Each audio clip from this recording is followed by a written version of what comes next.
So, a quick trigger warning before we get into the episode.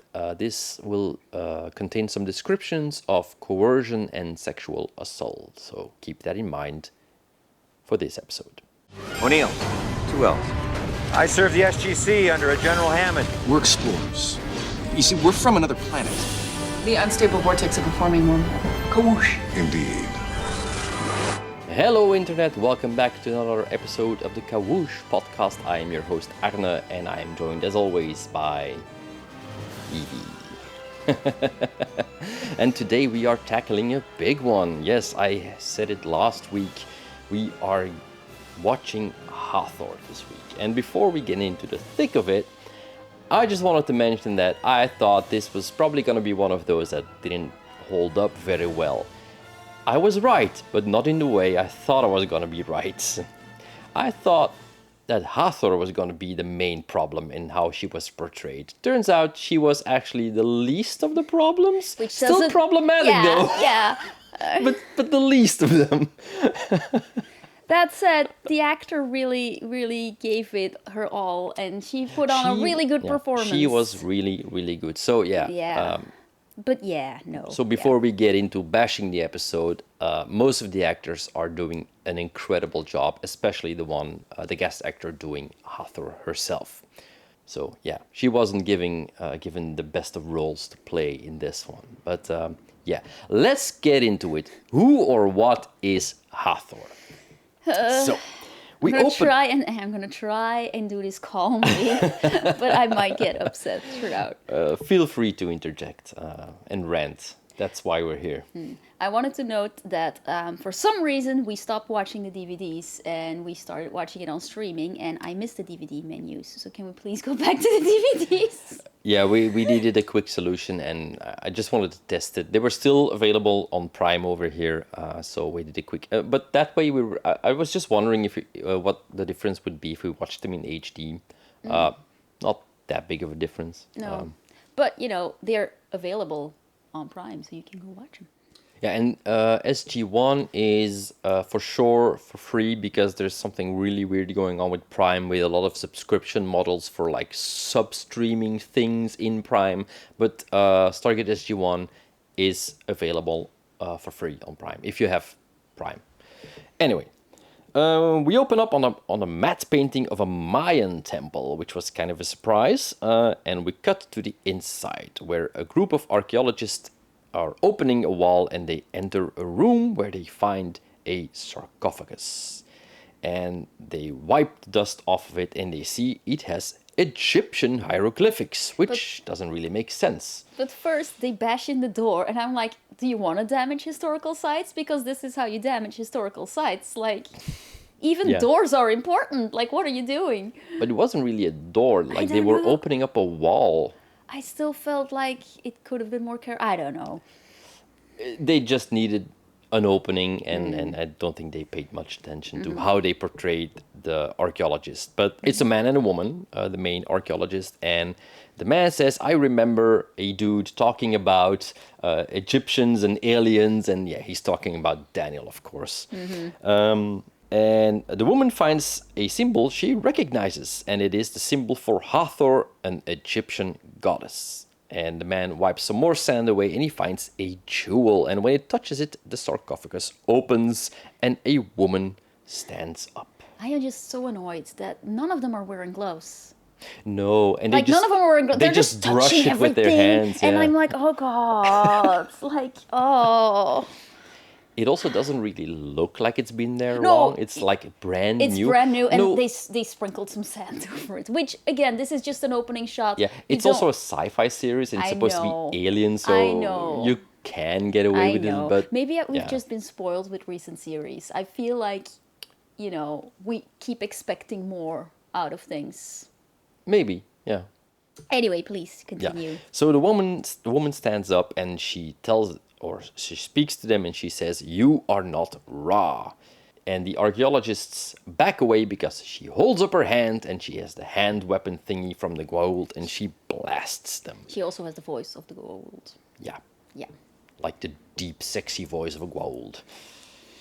And then we cut to the gate room in the SGC, where we see the same sarcophagus now standing. It was apparently sent there after the death of the scientists. And Jack recognizes the thing. It's a regeneration chamber like the one on Ra's ship in the movie. And apparently it is empty. And then a soldier walks in, and he says they stopped a woman who wanted to enter the base. And Hammond asks, like, oh, how did she find it, or why is she here? And the soldier says she knows the Stargate is here. I just wanted to ask, how did she get there? Like, did she Hitchhiking? hitchhike? Yeah. I want to see. I would have loved to see that. Just Hathor hitchhiking her way up, through the Americas until she reaches the Chapa Eye. Like, that would have been fun. I Yeah, don't know. because knowing her powers, she could have ended up there with an army. Yeah, it's very weird to me that she, kills the first people she meets, and then, unless you want to say that she's trying to stay under the radar until she knows Ra is dead. Yeah, that's actually a good point, because she doesn't know he's Yeah. dead. She's still under the impression that he's here because, well, we'll get into it. General Hammond, Jack O'Neill, and Daniel Jackson walk to the cell block in the base, and in that cell is a woman who introduces herself as "We are Hathor." So it's the royal we. And she wants them to bow to her. And she gets identified as the Egyptian goddess of fertility. I mean, they still, at this point, think that she's just a lunatic. Yeah. Yeah. Which is weird. Yeah, they Because should be more she wary. told them some very specific things. Yeah, exactly. Also, what I noticed is Daniel, I'm sure it's fine, Jackson, immediately unties her. Yeah. Like, Let's dude, get her can you comfortable. just at once learn your lesson? You're just, Anyway. Yeah, and after he does that, she does the motion to kiss his hands as a thanks, and she blows some purple dusty thing over him. Which begs the question, if this was post-COVID, would she have gotten away with it? Like, nobody wanted to touch her. She's like, I just need an army. Why are you all standing 6 feet away from me? Like... Anyway. Yeah, but this kind of like overwhelms him and influences him. And Hathor tells them that she was drawn to the Chapa Eye, and she knows it is here. She also demands to know where Ra is. And the Chapa Eye was what gave her father and husband his power.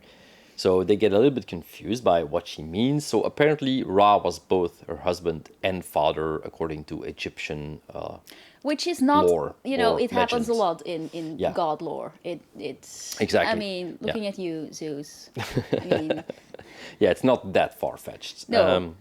But apparently the gate was what gave him his power. Jack doesn't buy it. He thinks she's crazy, which is kind of weird because she's like giving him all this very specific information. It's a little forced. They obviously want her to infiltrate this base quickly. They don't want to lose a lot of time with it. But I do feel like a lot of the characters in this episode act out of character for me. They act a little bit dumber. They act a little bit dumber, and Jack acts a little bit meaner, and Daniel is more subdued. Carter is dumb. And even Yeah, but they Teal, specifically keep her out of the first part of the episode. She enters really late in all of these scenes, like. Yeah. This very much feels like a story was superimposed on the characters, and the characters were not allowed to Be themselves. and shape the story. So Hammond tells Daniel to talk to her, and she also asks to kiss Hammond's hand as a thanks, because he is the ruler here and she wants to thank him. And Jack watches it closely, and then they all leave. Like, there's all these red flags and nobody's paying attention. Like, the hand-kissing thing after the first one, you would be like, no, don't do this. But they just Also, keep I'm sure it's falling fine. for We're going to leave Daniel alone in this room. Yeah. Because even if you think she is crazy, you don't leave people alone in a room with people you think are crazy. Because Exactly. you don't know what Yeah. they're going to do. So yeah, Daniel is the one who remains, and she asks him again, where is Ra? And at this point, her eyes glow. So he tells her that Ra was killed, she thinks that is wonderful. She wants to know how, and he tells her, like, yeah, we kind of did it. So he tells her basically what happened in the movie. And at this point, she disrobes, and she has this, because she was wearing a very thick jacket for some reason. Which means that nobody searched her when she entered the base. Or she entered as is, and they were like, ooh, put something on, woman. Like, both are bad, so I don't know. Yes. And she has this, like, skimpy dress underneath, and she goes in to kiss Daniel. Which, this is rape. We know this is rape, right? I mean, there is an uncomfortable level of coercion in this show happening, and we're not even halfway season 1. Like, just because it's a woman kissing a man doesn't mean it's any less of a coercion, and I felt really uncomfortable with it. This is just a start. Oh, yeah, absolutely. It gets worse. It gets so much worse. Yeah. In the meeting room, Jack, for some reason, is still not convinced, but Daniel comes in with the answer. He tells them she lived history, that's why she knows all these things, because she's a Gua'old. Which should have, like, even if, up at this point, everything was, you know, if I buy into all of this, at this point, everyone should go, Daniel would never be friendly with the Gua'olds. Never. Something is wrong. We need to put a stop to this right now. But they don't. Yeah, their first reaction is really weird. Like, they don't buy it. And I'm like, why don't you buy it? Like, you know they exist. And okay, later on, he's trying to convince them that she's one of the good ones. But at this point, their first reaction should be, uh-oh, a Gua'uld on Earth. Also, even if we leave room for there good Gua'ulds out there, which there are, Daniel would never say that. At this point. Yeah, exactly. Like, how many episodes was it ago that he murdered children just for being a Gua'uld? Like, Teal'c is the one who mentions that this is strange because she could not have come through the gate. At which point Daniel says she was always on Earth. She's been a friend of Earth. Carter at this point also came in. Hey, look, Carter is in this. Exactly, yeah. She comes in like halfway through the scene, like they suddenly remembered that they have a woman on the crew. Oh god, it's only gonna get worse too. But they don't buy it. Well, the fact that she was friendly. I do think Daniel, the actor, he's playing the dreamy subservience really well. Yeah, but as we said before, he's a really good actor. Yeah. Like, that's never the point. Like, I know I am very mean to Daniel all the time. I just wanna like throw in the compliments when they get there because he is a very good actor. Yeah, so Daniel steps to Hammond and he says he wants Hathor to come down and debrief them. At which point Teal'c stands up and he says, I've served a Gua'uld, I've yet to meet a good one. Which is a good line because... Yeah. Also his delivery is like, It's Teal'c. I mean, it's...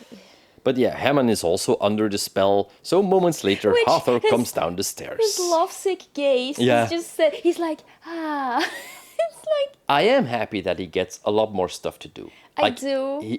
He's very good. But at this point, Jack should have been like, okay, this isn't... No, snap out of it, sir. Something is wrong. I'm taking... Yeah, still, the red flags are everywhere and they just choose to ignore them. So, yeah, everyone is acting really weird, especially Hammond, because he's always the stoic one, and now he's, like, very dreamy. Like, he plays it perfectly. Yeah, absolutely. Hammond orders Jack to get her a drink, and when he goes up to Hathor, she wants to thank him for killing Ra personally. So she puts her hand on his chest, and afterwards she blows on his hand. Stop letting this random lady touch you. Exactly. I know that I am an outlier, that I really don't like it when people touch me. But even then, like at a certain point, you really have to be like, this is weird. We don't have this kind of relationship. Let go of me, woman. Like, ugh. Like, they really just blow past the fact that, like, okay, she's a pretty woman and she starts touching people, but there are just points where you go too far, and this is like way past like all the red flags. I mean, and you could say like, we don't have a lot of time, we have to get this story going. But if you compare it with but it takes a while, actually. Well, this is a very stupid question. Of course you remember Saffron and Firefly. Of course but she always also works her way into the ship, and they also have only one episode to do it, but it was much more organic.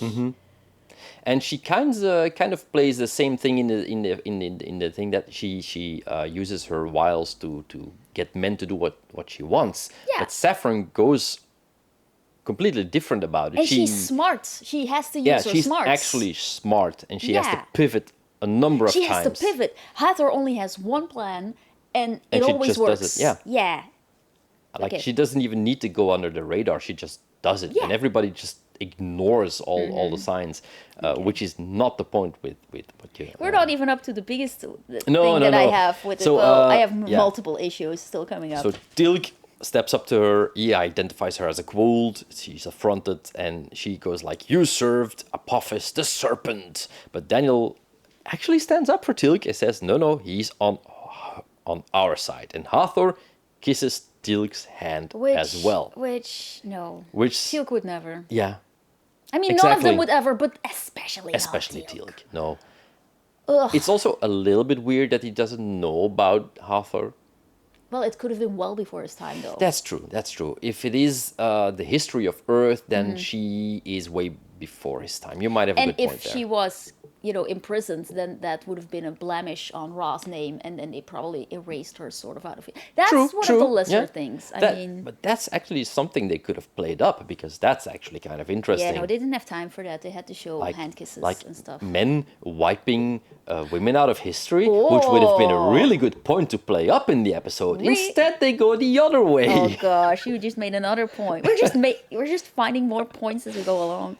But at 90s, they weren't really concerned with that kind of thing. Carter is now the only one not under the spell and tries to convince the others that there's something wrong. But Hammond tells her that he is in command, and she defies this. She says they all seem under some sort of spell, and she even finds no support with Jack. And Hammond takes Hathor away on a tour of the facility. Yeah. Like arm in arm, they walk away into the base. Okay. Then the men bring her to the guest quarters, where she is to stay. Hammond wants to post guards there, but she blows the purple dust again, and he changes his mind. And she doesn't. And she does the same to Jack, who tries to tell her that it is policy to post guards outside of the door. Like, again, all of the red flags. And after this, they leave together to let her get some rest, and she asks Daniel to stay. And she says it is time for him to become her chosen one. Well, their chosen one, because she kind of flip-flops between the royal we and the just like singular I. I mean, I don't mind. They're her pronouns. She gets to pick them, but Yeah, but yeah. yeah. But consistency is not big Exactly. in this series. In this episode, no. And she steps up to him and she asks him, "Will you always honor us, and will you die for us?" Like, again, red flags. well, but he's he's under well under a spell at this point. Yeah. Carter bumps into O'Neill in the hallway, and she again tries to convince him that that all the men are under some sort of influence. She reminds him that Hathor is still a Gua'old, but he tells her that she has a double standard, and she treats Hathor the way others treat Teal'c. What? But she counters that Teal'c has proven on which side he stands. Also, if Teal'c went around kissing people, they would all be like, "What are you doing?" Yeah, like they try to bring up an interesting point, but the scene is so short, and it doesn't. It's. That means it definitely wasn't there in the writing, because those are two very good actors, and they can Yeah. work with a lot, with not a lot. So it Yeah, just like, doesn't land. and then they never get back to this. Like, you're trying to pinpoint some kind of treatment or racism kind of thing, but No, that's this, like this is um, it. This is all they're saying about that. Like, Yeah. Because even the fact that Teal'c had to prove himself is kind of problematic. Well, I mean, he Like, was an a enemy soldier. True, for- he wasn't. But just the fact that they brush it off like this Yeah. is like. There's a lot of brushing off in This could have been a meaty scene between them, but Yeah. they just brush past it. Daniel brings Hathor into the gate room. He knows all of her stories, how she enchanted people with her beauty, and she calls herself the Queen of the Gods. and all others come from her. Daniel, at this point, realizes that she creates the Gua'old. She's kind of like a queen bee. Which I didn't write it down, but I had this thought after, which is even more problematic to me, because the Gua'old are not a matriarchal society. No. They are not. If you look at the Wraith later on in the season, they also have the whole structure of the queen bee, but she's the boss, and the rest are drones. They're mindless drones. Again, this could have been a good point, like she was the one who brings forth the species, but she gets, like, controlled by the men. But this is not what the episode is saying. No, wow, sorry, I slipped into Dutch because I'm so upset. Like, this reduces her even more. She's just a seducer, and she's a breeder. And that's it! And I was just... this is not a progressive episode. Speaking of, I'm gonna just slip into my big rant here. This is a very heteronormative episode. Because this is the army, okay? There's gonna be gay people on this base. She should have found boys that were not able to have been seduced. Like this, they're ace people, whatever you want. Like, there would have been an art. This could have been such a fun episode. Like, have the women and the gays and the aces take over. Give me, like, a butch lesbian throwing herself in front of Hathor because she's so in love. I know. I'm never gonna get that in the 90s. But I would have loved, like, just one slight jokey scene where she tries to get a guy to follow her and he just, like, brushes it off. And, like, it didn't have to be big. But why are there no gay people in the 90s? But they also just, they don't go into any of this. Like, she doesn't even try to seduce any of the women in there. Like, she seduces men. That's it. And she came from a period in time where very much gay people existed. So why is she only focusing on, like, she's allowed to have a type. I'm not saying she's not allowed to have a type. But there was put no thought in this at all. None. I'm very upset. So, Dr. Fraser comes across Hey, Carter. look, we remembered halfway through the episode There's that we have other another women, woman yeah. on this list. And they both realize that the men are acting weird. And like, yeah, no shit. So Carter found this website about all the goddesses of fertility. And she says, like, they were all the same person. And that Ra sent Hathor down to Earth to destroy mankind. But he changed his mind, and then she became his enemy. They brushed this story off so quickly. And Like, I blinked and I was like, wait, what? No, huh? Like, I'm also like, why? Yeah. Why? Like, I don't get what this is doing here. So in history, it is described that men become drunk by her presence, and the Doctor has a theory on the delivery mechanism, and they need to formulate a plan. Like, she has this whole theory, and they actually don't use it? no, they don't. I don't get it. Did we brush past... Wait, when does Daniel get I think that's the used? next That's scene. okay. So Daniel and Hathor are talking about how she produces the Gua'old, and she needs the code of life to make sure there is compatibility. So DNA, basically. Which she needs is his actually... she needs his DNA. It's a very interesting thing, and it gives a lot of backstory to how the Gua'uld are created. I don't think it ever comes back, though, because they built this whole structure of how they're made, but that's not something you see in their society, because even if you see the royal couples all over, it's always a man and a woman. So it doesn't make any sense.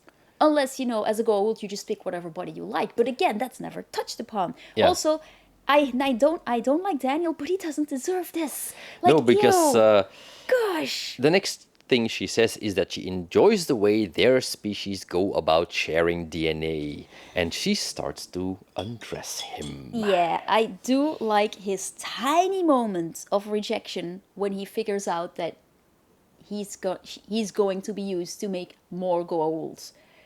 And that was a very powerful moment. Yeah. And we should have had more of that, because Daniel detests the Goa'uld. Which, like, this guy gets, like, triple raped in this. Like, he's like, using someone to reproduce without their consent, that's also a form of rape. So, give this man therapy in a blanket. Oh my gosh. Yeah. Meanwhile, all the women are gearing up, and they are arming up, And then Teal'c comes in and they all jump and draw their weapons, but he tells them his symbiont protected him. He tells them he wants to speak of Hathor, so they go like, oh, you're on our side. He says this base will become her nest and he cannot permit that to happen, so Carter hands him a weapon. Fraser, Carter and Teal'c march through the base looking for Hathor and they enter the guest quarters and Daniel is sitting on a bed completely out of it. Yeah. It's very short but very powerful. It is. Like he is just completely mentally blanked out. Like, yeah. And then another soldier comes in, tells them Hathor was spotted. So the group goes to the locker room and they find her sitting in a bathtub. And we hear the Gua'old larva screeching. And she's speaking Egyptian and the men step in front of her to form a human shield. And then we cut to Carter and Fraser sitting in a jail cell, talking about being a woman in the service. Which was so clunky and not at all relevant. Exactly, like the dialogue itself wasn't that bad, but at this point, like, why? No. And then the doctor has an idea, and she thinks that Hathor is making the men, and I wrote this down, libidinous. Oh gosh. It's like horny. You just know they wanted to say horny, but they weren't allowed by the network because that was the problematic word in this entire episode. That was the problem with this entire episode. It was certain words. It's also such an easy way out. Yeah. Like at first they were under her spell, but now they're just horny and anyone can seduce them. Yeah. That's a major weakness. Yeah. Also, plus, like, you have these very smart, capable women working at the base. They know what's going on, and the only thing that you give them to get out of this is seduce the men. Like, yeah. Why? And we're gonna get to that scene. That scene made my skin crawl, actually. So Which Jack, one? We'll get to it. Jack enters the general's office. He has questions. He's off balance. He's not used to this. And Hathor offers to thank him for killing Ra. And again, she blows purple and pulls off her dress. And she has some kind of glowing crystal on her stomach. And she pulls Jack to her belly to belly. And the whole thing starts glowing. And when she lets go, she tells him he is her first Jaffa. And Jack is sitting like also blanked out, sitting on the ground against the wall. And he has the pouch. Which begs the question, because he doesn't have a Gua'old larva at this point. Does that mean when he gets the Gua'old larva, that's the moment his immune system gets... No, that's already going. But then he wouldn't have made it out of the episode. Because it takes a long time for him to go from being turned into a Shava to getting medical attention. Teal'c was down faster and Teal'c is stronger. The timeline doesn't make this... nothing makes sense in this episode. Please continue. So in the cell, they have a plan. They're going to attract the guard and seduce them to coming in and then knock them out. Carter mentions she feels like one of those women behind bars movies. And Which, Carter, yeah. one of those women?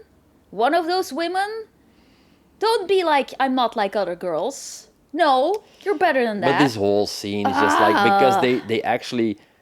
They don't only seduce them to come in, the doctor actually starts kissing the guard to distract him. She goes a lot further. There's a lot It really made my skin crawl. Like, this is just too far. Okay, but all of the kisses in this episode are very, very creepy for some reason. Yeah. It's like putting on a whole spiel to get him to open the door, okay, but like, and getting him to come in, but like, she really just goes for it. It's so weird. It's way too far. Mm-hmm. Carter really waits for him to start kissing before she knocks him out. She had like minutes of time to do this. Yeah, also when somebody's just right in front of your face, you can take him out. Mm-hmm. Like, just knee him in the groin. He'll go down. He's not expecting it. So, yeah, it's... We're just like ew is like the... Yeah, and then they start making their way through the base, knocking out the men, including Hammond. And Carter mentions at this point that their career might be over. And they go and free Teal'c. Yeah, because they need a man. They can't do it on their own. That's the only plan they have, is to go and free Teal'c. Yeah, they were in charge for like 30 seconds. And then they go back to the locker room. The bathtub is now full of Gua'old larvae and an unconscious Jack lying next to it. Hathor appears from the water, and this was actually a cool shot because they reversed it. So she comes up and she's completely dry, which is a very cool effect because the way she plays it, it's almost a natural movement.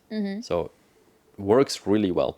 And she picks up Jack and puts him in the tub because he will soon be strong again, as the strongest of the larvae will find its way into him. So that's why I wrote down, or why I said, like, he's already losing his strength. He needs that symbiont now.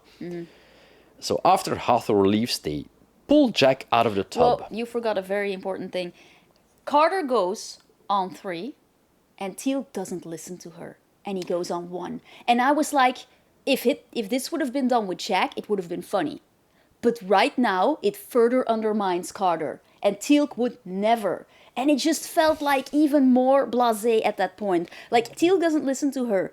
Carter is not in charge. And it's just, like, the slim authority that Carter is supposed to have, it just gets undermined at every point. It was really bad timing of a joke that doesn't land. And it's weird because Teal'c, up to this point, always respected Carter. So it's unnatural for him to do this. Like, this is bad writing and bad directing. I think they were trying for, like, Carter is now in Jack's position, so the dynamic is supposed to mirror Jack and Teal'c, but it doesn't work because she is a woman and she's supposed to be in charge, and he just blazes past her, and I was so upset. This is the first time I've been upset with Teal'c. I was really mad.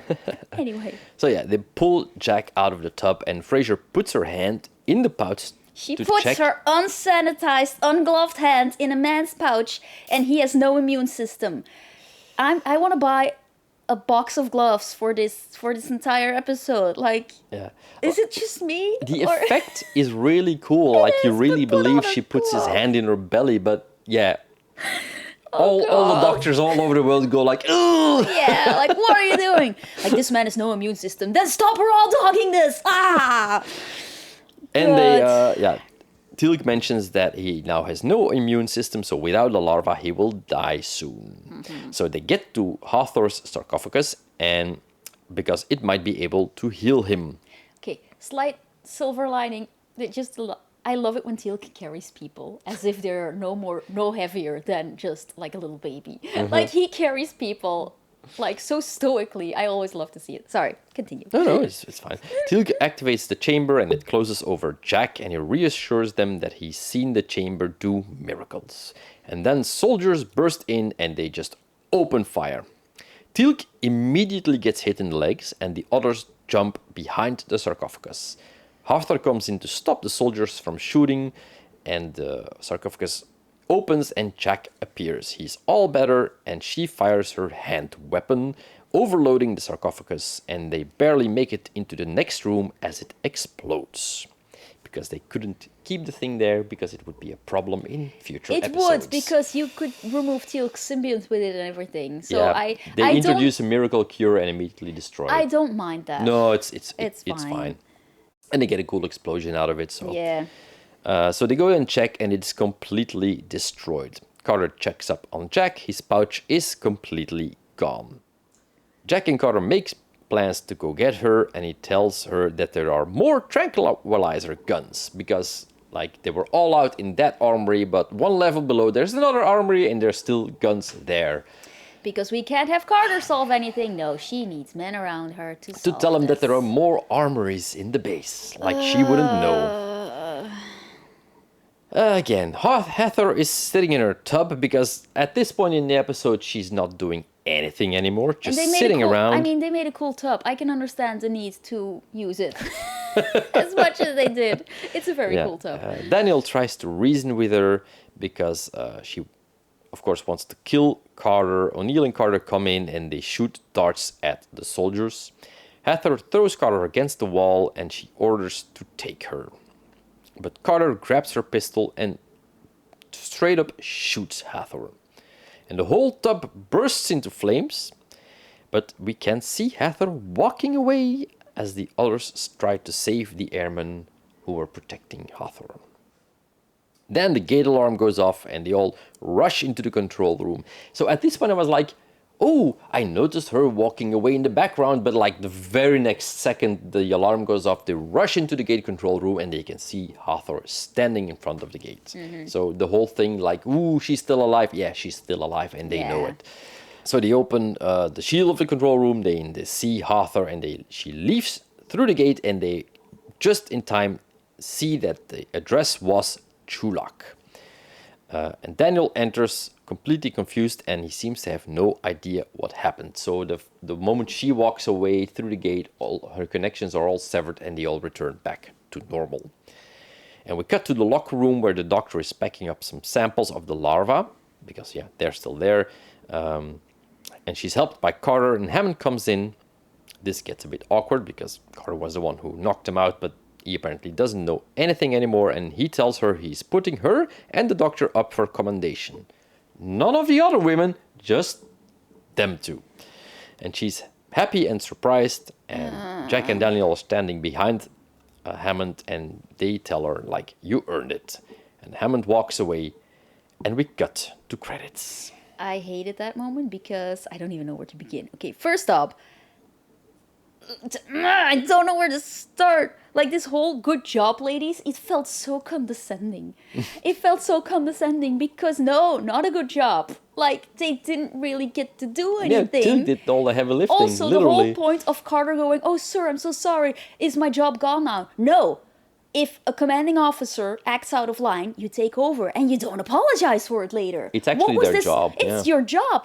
Like, a very big thing in the army is you don't follow orders that contradict the whole... Yeah. She should not have apologized for this. If you get an illegal order, you are allowed to so not this whole, follow oh through. my gosh, sir, I'm so sorry. Like, what even was that, Carter? Like, no. Yeah. But, you know, they needed that, oh gosh, really? Am I getting a treat? Hee hee. Like, no. It was so... Also... Daniel goes, I think a lot of that genetic material is going to be mine, and he's in a daze, and I can sort of understand he's still in a daze, and the horror will only hit later. But Jack goes like, you, like, no, Jack, this is your friend, and he was obviously raped. Can you please act less blasé about this? And Jack, throughout this entire episode, he's very blasé about mental issues as well. I don't know what was going on here. I have so many problems with this episode, like, so many! I don't ever want to see this again. This was a waste of my time. And we just double-checked to be sure it was written by two men. And the thing is, you can feel that they were trying to be progressive, which makes it worse. Yeah, because which they really fall makes it short. worse. Because, yeah.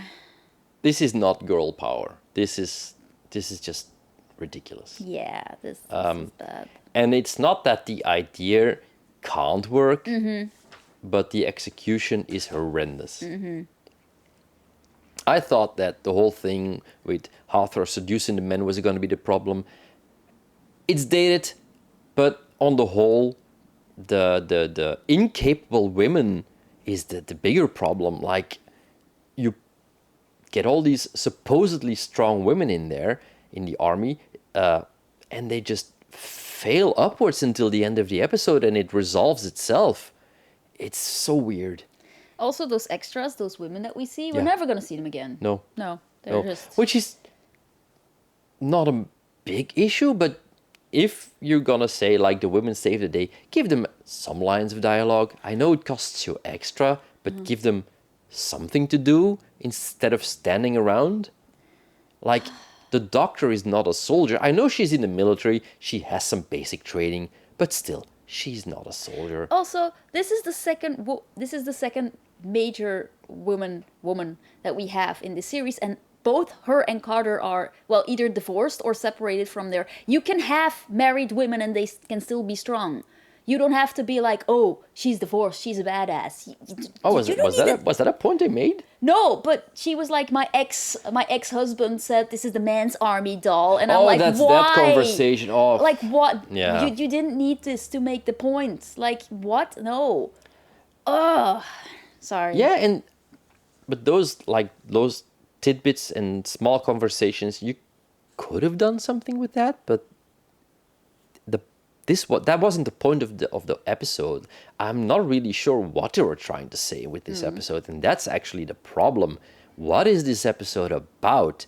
because you have two opposing things. You have a woman who rapes men, and you have the supposedly strong women, but you portray them as they need help. So both of these are actually really problematic. And You can totally have characters that need help, but Sure. this was more than that. They needed their hands held basically all the time.